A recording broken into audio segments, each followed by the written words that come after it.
മണ്ഡലപൂജയോടനുബന്ധിച്ചുള്ള തങ്കയങ്കി ഘോഷയാത്ര സന്നിധാനത്തേക്ക് എത്തിക്കൊണ്ടിരിക്കുന്നു. 6:30-ക്കാണ് ദീപാരാധന. ശ്രീജിത്ത് ശ്രീകുമാറിന് ഏറ്റവും പുതിയ വിവരങ്ങളുമായി. ശ്രീജിത്ത്, സന്നിധാനത്തേക്ക് എത്തിയിരിക്കുന്നു ഘോഷയാത്ര, വിശദാംശങ്ങൾ.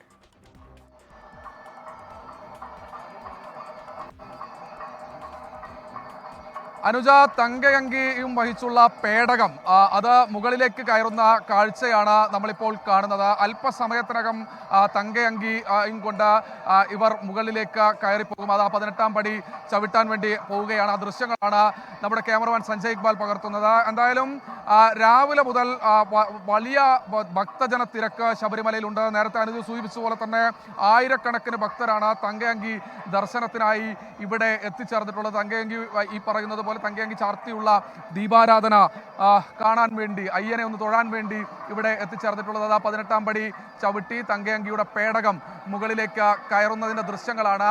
അല്പസമയത്തിനകം തന്നെ ഏതാണ്ട് 6:30 മണിയോടുകൂടി ഇത് അങ്ങോട്ട് എത്തിച്ചേരും. 6:30 മണിക്കാണ് ദീപാരാധന പറഞ്ഞിട്ടുള്ളത്. ദീപാരാധന സമയം 6:30 മണിയാണ്. അതിനുവേണ്ടിയുള്ള സജ്ജീകരണങ്ങളാണ് ഇപ്പോൾ ഒരുക്കിയിട്ടുള്ളത്. എല്ലാ ക്രമീകരണങ്ങളും ഒരുക്കിയിട്ടുണ്ട്.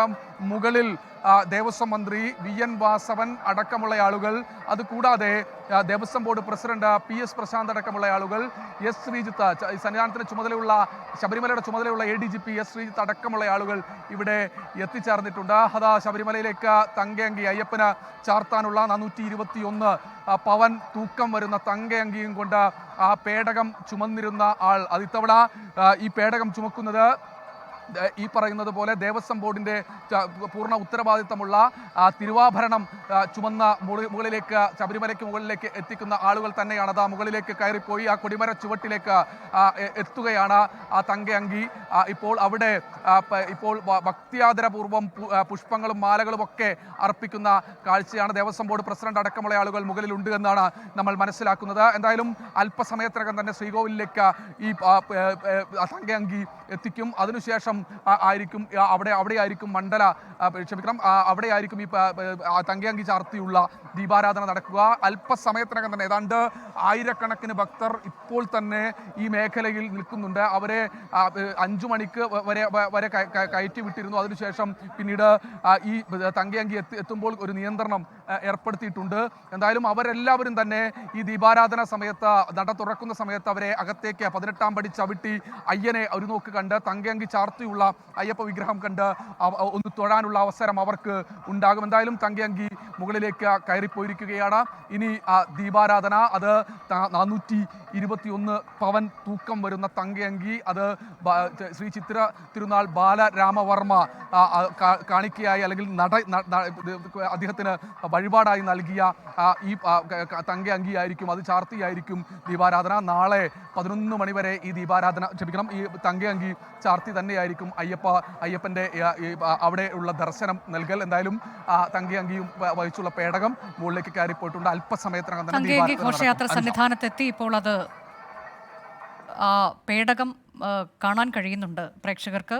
അശ്വിൻ പാലാഴി കൂടിയുണ്ട് വിശദാംശങ്ങളുമായി. അശ്വിൻ, ഇനി ഈ തങ്കയങ്കി, ഈ ആഭരണങ്ങൾ ചാർത്തിയുള്ള ദീപാരാധന, അതിനായുള്ള കാത്തിരിപ്പിലാണ്. വലിയ ഭക്തജന തിരക്ക് അവിടെ കാണാൻ കഴിയുന്നുണ്ട്. മന്ത്രി ഉൾപ്പെടെയുള്ളവരുണ്ട്. ഇന്നിപ്പോൾ ഈ വെർച്വൽ ക്യൂ, അതിൽ ബുക്കിങ്ങിലൊക്കെ നിയന്ത്രണം ഉണ്ടായിരുന്നുവെന്നാണ് ഞാൻ മനസ്സിലാക്കുന്നത്. അനുജ, എന്തായാലും ഇപ്പോൾ തങ്കയങ്കി ഇതാ ശ്രീകോവിലിന് മുന്നിൽ എത്തിയിരിക്കുന്നു. അത് മേൽശാന്തിയും തന്ത്രിയും ചേർന്ന് അല്പസമയത്തിനുള്ളിൽ ഏറ്റുവാങ്ങും. അതിനുശേഷം ശ്രീകോവിലിനുള്ളിലേക്ക് പോകും. 6:30-ക്കാണ് ദീപാരാധന തുടങ്ങുന്നത്. അതായത് ശ്രീകോവിലിനുള്ളിലേക്ക് ആ തങ്കയങ്കി പേടകം ഇപ്പോൾ കയറ്റുകയാണ്. തന്ത്രിയും മേൽശാന്തിയും ചേർന്നത് സ്വീകരിച്ചിരിക്കുന്നു. ഇനി അല്പസമയത്തിനുള്ളിൽ തന്നെ ദീപാരാധന തുടങ്ങും. 6:30-നാണ് ദീപാരാധന. അത് 6:30-ന് ദീപാരാധന പൂർത്തിയാക്കി നട തുറക്കും. അപ്പോഴാണ് തങ്കയങ്കി ചാർത്തിയുള്ള സാക്ഷാൽ അയ്യപ്പന്റെ രൂപം തീർത്ഥാടകർക്ക് കാണാനാവുക, ഭക്തജനങ്ങൾക്ക് മുന്നിൽ ആ വിശ്വരൂപം കാണാനാവുക. എന്തായാലും ശബരിമല വിശ്വാസികളെ സംബന്ധിച്ച്, അയ്യപ്പ ഭക്തരെ സംബന്ധിച്ച് ഏറ്റവും വിശിഷ്ടമായൊരു ദീപാരാധനയും ചടങ്ങുമൊക്കെയാണ് ഇപ്പോൾ നടക്കുന്നത്. ഈ തങ്കയങ്കി ചാർത്തിയുള്ള ദീപാരാധന ആരംഭിച്ചു കഴിഞ്ഞിരിക്കുന്നു. നട അടച്ചിരിക്കുന്നു. ദീപാരാധനയ്ക്ക് ശേഷം 6:30-നാണ് നട തുറക്കുക. നേരത്തെ നമ്മൾ ദൃശ്യങ്ങളിൽ കണ്ടതുപോലെ ശബരിമല ക്ഷേത്രത്തിൽ നിന്നും ശ്രീകോവിലിൽ നിന്നും മന്ത്രി പ്രത്യേകമായി പൂജിച്ചു നൽകിയ പുഷ്പഹാരങ്ങൾ അണിഞ്ഞുകൊണ്ടാണ് ഈ തങ്കയങ്കിയെ ശരംകുത്തിയിൽ നിന്ന് സ്വീകരിക്കാനായി ആചാരപൂർവ്വം തന്നെ ദേവസ്വം ബോർഡ് അംഗങ്ങളും വിവിധ വകുപ്പുകളുടെ പ്രതിനിധികളും അടങ്ങുന്ന പ്രതിനിധി സംഘം ശരംകുത്തിയിലേക്ക് പോയത്. അവിടെ നിന്ന് വിശ്വാസപൂർവ്വം തന്നെ ചടങ്ങുകൾക്ക് അടിസ്ഥാനമായി തന്നെ തങ്കയങ്കി സ്വീകരിച്ചുകൊണ്ടുള്ള ഭക്തിയാദരപൂർവ്വമുള്ള ഒരു തങ്കയങ്കി ഘോഷയാത്ര ശരംകുത്തിയിൽ നിന്ന് സന്നിധാനത്തേക്ക് എത്തി. അവിടെ നിന്ന് 18-ാം പടി കയറി 18-ാം പടിക്ക് മുകളിൽ ദേവസ്വം മന്ത്രി VN Vasavan, Devaswom president PS Prashant, അതിനു പുറമെ തമിഴ്നാട് ദേവസ്വം മന്ത്രിയായ PK ശേഖർ ബാബു എന്നിവർ ചേർന്നാണ് ഈ തങ്കയങ്കി ഘോഷയാത്ര, തങ്കയങ്കി പേടകത്തെ സ്വീകരിച്ചത്. 18-ാം പടിക്ക് മുകളിൽ നിന്ന് സോപാനം വഴി അത് ശ്രീകോവിലെത്തി. ഇപ്പോൾ ദീപാരാധനയുടെ ചടങ്ങുകൾ ആരംഭിച്ചു കഴിഞ്ഞു. ഏകദേശം 6 മിനിറ്റ് നീണ്ടു നിൽക്കുന്ന ദീപാരാധന ഉണ്ട്. അതിനുശേഷമാണ് ഈ തങ്കയങ്കി ചാർത്തിയുള്ള അയ്യപ്പനെ കാണാനാവുക. അത് ഇതുവരെ തീർത്ഥാടകരെ, മല ചവിട്ടിയെത്തിയ തീർത്ഥാടകരെ അകത്തേക്ക് പ്രവേശിപ്പിച്ചിട്ടില്ല. രാവിലെ 11 മണി മുതൽ വൈകുന്നേരം 5 മണി വരെ തീർത്ഥാടകർക്ക് നിയന്ത്രണമുണ്ടായിരുന്നു. Virtual queue 50,000-ആയി വെട്ടിക്കുറച്ചിരുന്നു. ഒപ്പം സ്പോട്ട് ബുക്കിംഗ് വഴി 5,000 പേരെ മാത്രമാണ് പമ്പയിൽ നിന്ന് കടത്തിവിട്ടത്. എന്നാൽ ഈ കടത്തിവിട്ട തീർത്ഥാടകരാരും ഇതുവരെ 18-ാം പടി ചവിട്ടിയിട്ടില്ല. അവർക്ക് 18-ാം പടി ചവിട്ടി ദർശനത്തിനുള്ള അനുമതി ഈ ദീപാരാധനയ്ക്ക് ശേഷം മാത്രമായിരിക്കും. വലിയ തിരക്കും തിരക്കുമായി ബന്ധപ്പെട്ടുണ്ടാകുന്ന പ്രശ്നങ്ങളുമൊക്കെ ഒഴിവാക്കാൻ വേണ്ടിയാണ് ഇത്തരത്തിലൊരു നടപടിയിലേക്ക് ദേവസ്വം ബോർഡ് കടന്നത്. എന്തായാലും അതുകൊണ്ട് തന്നെ ഇപ്പോൾ സന്നിധാനത്ത് വലിയ തിരക്കില്ല. തീർത്ഥാടകർ നടപ്പന്തലിൽ അല്പസമയത്തിനകം തങ്കയങ്കി ചാർത്തിയുള്ള ദീപാരാധന ശബരിമലയിൽ നടക്കും.